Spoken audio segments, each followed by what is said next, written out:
One morning in 2004, a young man was eating breakfast and watching local news. A story came on about a murder that happened more than 100 miles away.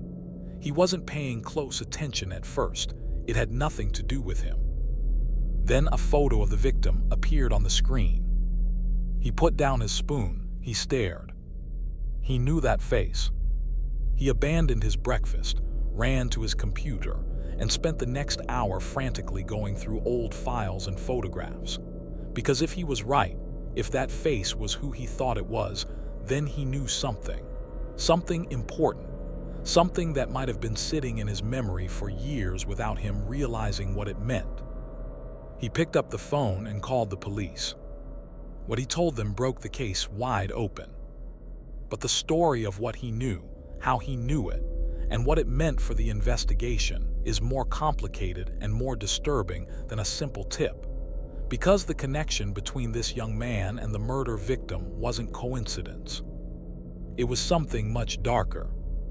In 2004, a man named Samuel Worley was found dead. He had been murdered. The cause of death and circumstances were violent, and the case was documented by local law enforcement as a homicide.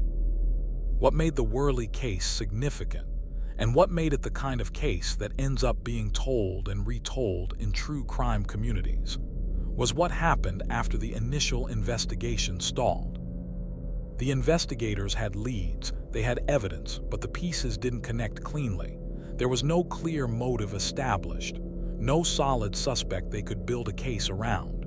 The people in Worley's life had been interviewed, the crime scene had been processed, and still, the case went cold. The breakfast. Months after Worley's murder, a young man, his identity kept confidential in reporting on the case, was sitting at home eating breakfast when local news ran a segment about the ongoing investigation into Worley's death. The segment included a photograph of Worley. The young man recognized the face. This recognition wasn't the same as reading a name in a headline and vaguely placing it. This was genuine, visceral recognition, the kind where your stomach drops because you realize you've been carrying a piece of information without knowing it had weight. He ran to his computer. He pulled up old messages, old files, old photographs from his own history. And the connection he confirmed was this. He had encountered Samuel Worley before, not as a friend, not as a neighbor, in a context that, when you placed it next to the murder, suddenly explained things the investigators had not been able to explain. He called the police that same morning. What the tip revealed. The young man's tip gave investigators a thread they hadn't had before, a connection between Worley and a specific individual, a specific circumstance, a specific window of time that the investigation had not previously identified. This is the pattern that cold case investigators know well. The break doesn't always come from forensic technology or new witnesses at the scene. Sometimes it comes from someone in an entirely different city eating breakfast, who sees a face on a screen and realizes what they know. The information from the tip was cross-referenced with existing evidence. Phone records, financial records, and witness accounts that had previously seemed unrelated began to connect.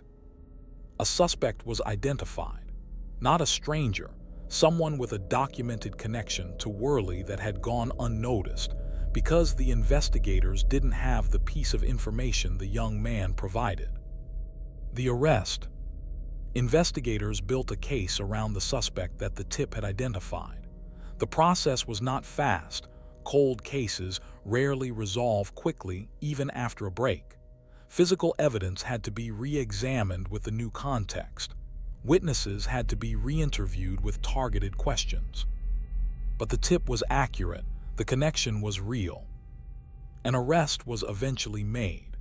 The person arrested had known Samuel Worley.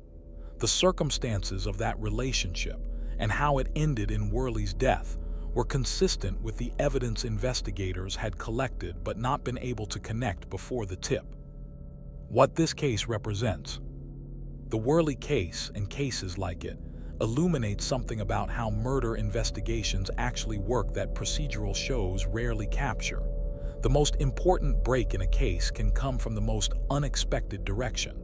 Not from the crime scene, not from surveillance footage. From a person eating breakfast 100 miles away who happens to see a face on the news. The human capacity for recognizing faces and for remembering connections that our conscious minds don't flag as important until they suddenly become important is sometimes the most powerful investigative tool available. The young man who made the call had been carrying that piece of information for months. He didn't know it mattered. He didn't know there was a murder attached to the face he remembered. Until the morning, the news put the photograph on screen. If you want to know exactly what that connection was between the tip and the suspect, and how investigators turned one breakfast table phone call into a full prosecution, hit like and subscribe so you don't miss what's coming next. The outcome. The prosecution proceeded. The evidence, supplemented by the context the tip provided, was sufficient to bring charges. The case moved through the legal system. Samuel Worley was posthumously given something that too many murder victims don't receive: an identified killer, a named person who was held accountable in a courtroom. The young man who called the police that morning never anticipated that eating breakfast would be the most consequential thing he did that year. He was right, he was just eating. He just happened to look up at the right moment. And that was enough. He wasn't a detective. He wasn't a witness at the scene. He was a person eating breakfast who recognized a face on the morning news. And that one phone call gave investigators the one piece they were missing. Cold cases get solved this way more often than people realize. Not always by technology or forensics, sometimes just by the right person seeing the right face at the right moment. Share this with someone who watches a lot of true crime, because one day, something they remember might matter more than they know. Subscribe to WhisprFrame. Hit like right now. We cover the cases where the break comes from the most unexpected place, because those are the ones that stay with you.